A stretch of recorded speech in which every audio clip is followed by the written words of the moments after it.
Hello and welcome back to my channel. Pataliputra university, Patna university और इसके अलावा नालंदा ओपन यूनिवर्सिटी, आप सभी के लिए वीडियो बहुत ही इन्फॉर्मेटिव होने वाली है, इसलिए वीडियो को एंड तक देखिएगा। और आप लोगों से रिक्वेस्ट है कि चैनल पे आ ही चुके हैं तो चैनल को सब्सक्राइब भी कर लीजिए और इसके साथ साथ नोटिफिकेशन बिल को ऑन कर लीजिए ताकि कोई भी अपडेट आप लोगों से मिस ना हो। आइए वीडियो को स्टार्ट करते हैं और बात करते हैं क्या कुछ अपडेट निकल करके आई हैं। स्क्रीन पे आप लोग देख ही सकते हैं कि अब स्नातक में भी सेमेस्टर सिस्टम होगा लागू, 6 माह पर परीक्षा। स्नातक में पहले क्या होता था, 3 साल का कोर्स होते थे जिसमें एक एक साल पे 3 बारी एग्जाम लिए जाते थे। लेकिन पीजी वाले का क्या सिस्टम है आप लोग को पता ही है, 2 साल के कोर्स होते हैं जिसमें 4 बारी एग्जाम लिए जाते हैं सेमेस्टर वाइज 6 महीने पे एग्जाम लिए जाते हैं। तो आप लोग का भी यही नियम लागू होने वाला है, यानी कि आप लोग का 3 साल का कोर्स है तो 3 साल में आप लोग को पहले 3 बार ही परीक्षा देना पड़ता था, एक एक साल पे 3 बारी। लेकिन अब 6 महीना पे इसके अकॉर्डिंग आप लोग को 6 बारी एग्जाम देने होंगे 6 महीने पे। तो आप लोग का पहले बोलते थे ना पार्ट 1 का एग्जाम, पार्ट 2 का एग्जाम, पार्ट 3 का एग्जाम, अब ये नहीं होगा। अब ऐसे हो जाएगा सेमेस्टर 1, सेमेस्टर 2 ऐसे करके सेमेस्टर आप लोग का 6 तक जाएगा, क्योंकि ये 3 साल का एग्जाम है। तो 3 साल के अंदर आप लोग को 6 सेमेस्टर के एग्ज़ाम देने होंगे। तो यही रूल जो है वो लागू करने वाली है यूजीसी है। इसके लिए अभी पटना यूनिवर्सिटी में सबसे पहले मॉडल के रूप में इसको लागू किया जाएगा। उसके बाद 13 और यूनिवर्सिटी है जिसमें ये चीज़ सेम लागू होने वाली है। मैं आप लोग को और आर्टिकल दिखाती हूँ, वीडियो में पूरा एंड तक बने रहे, बहुत ही इन्फॉर्मेटिव वीडियो है।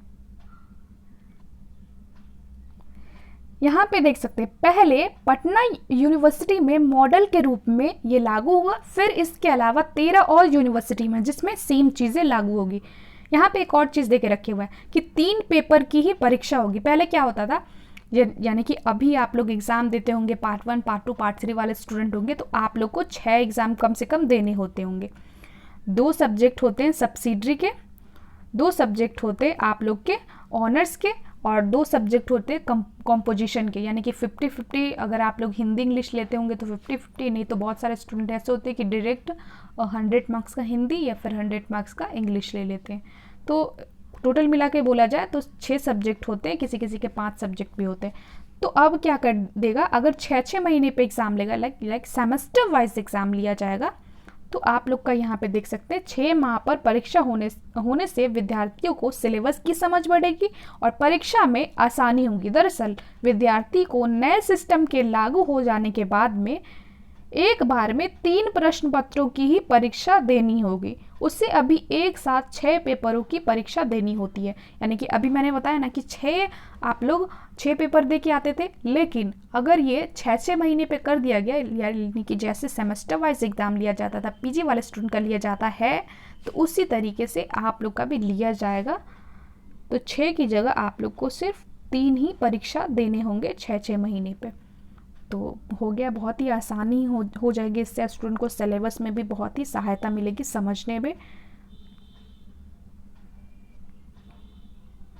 और एक और चीज़ होता था कि एक साथ कई पेपर की तैयारी का दबाव रहता तो स्टूडेंट के 6 सब्जेक्ट की तैयारी करनी है और एक साल के अंदर बहुत सारे स्टूडेंट से नहीं हो पाती थी।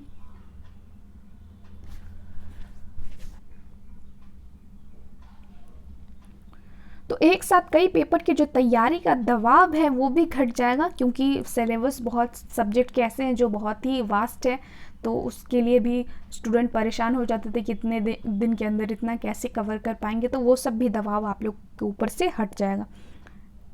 उसके अलावा एक और आर्टिकल यहाँ पर निकल कर के आती है, ये भी मैं आप लोग को दिखा दे रही हूँ। पहले तो मैंने बता दिया कि ये जो सिस्टम है पहले पटना यूनिवर्सिटी में मॉडल के रूप में लागू होगा, उसके बाद किसी और यूनिवर्सिटी में लागू होगा। यहाँ पे एक और चीज़ देके रखे हुआ है, यहाँ पे आप लोग देख सकते हैं कि ये तो 2018 से CBCS सिस्टम जो है वो पीजी वाले स्टूडेंट के ऊपर लागू है।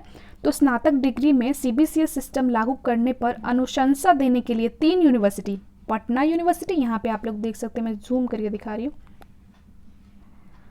पटना यूनिवर्सिटी, पाटलिपुत्र यूनिवर्सिटी और नालंदा ओपन यूनिवर्सिटी के कुलपतियों की समिति जो है वो बनाई गई है।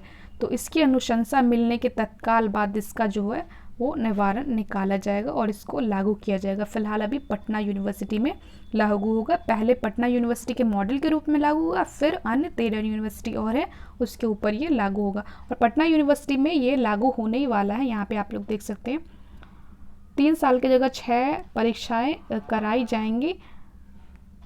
सेशन 22-23 में पटना यूनिवर्सिटी के मॉडल के रूप में यह सिस्टम लागू किया जाएगा। यानी कि अभी जो पटना यूनिवर्सिटी का जो सेशन होने वाला है 22-23 का, उसमें ये लागू किया जाएगा। तो आप लोग का हो सकता है कि नेक्स्ट ईयर से, यानी कि इस बारी नहीं बल्कि नेक्स्ट बारी से आप लोग का स्टार्ट हो सकता है पाटलिपुत्र यूनिवर्सिटी और नालंदा ओपन यूनिवर्सिटी। जो भी न्यूज़ निकल करके आती है आगे, हम आप लोग को तुरंत इस चैनल के माध्यम से अपडेट कर देंगे। और आप लोग पुराने स्टूडेंट हैं, ये जो भी कुछ लागू होगा न्यू सिस्टम, ये नए वाले स्टूडेंट, न्यू सेशन वाले स्टूडेंट पे लागू होगा। तो अगर आप लोग ने ऑलरेडी एडमिशन करवा लिया, पार्ट 1 वाले स्टूडेंट है, पार्ट 2 या पार्ट 3 वाले, तो ये आपके ऊपर लागू नहीं होने वाला है। कोई भी रूल लागू होता है तो नए स्टूडेंट जो होते हैं, नए सेशन के स्टूडेंट है, उस पर लागू होता है। क्योंकि आप लोग का पहले ही परीक्षा हो चुका है तो सेमेस्टर वाइज कैसे, पॉसिबल ही नहीं है। तो न्यू जब सेशन स्टार्ट होगा तो उस पर ये लागू किया जाएगा। Thank you so much guys, video को अंत तक देखने के लिए बहुत बहुत शुक्रिया। और बाकी लोगों से शेयर करना ना भूलें। अगली कोई भी अपडेट निकल करके आती है तो हम आप लोग को इस चैनल के माध्यम से अपडेट कर देंगे। Bye bye, thank you so much. और जो लोग अभी ज्वाइन किए वापस से रिप्ले करके वीडियो को देख ले, क्योंकि बहुत ही इन्फॉर्मेटिव वीडियो है आप सभी स्टूडेंट के लिए।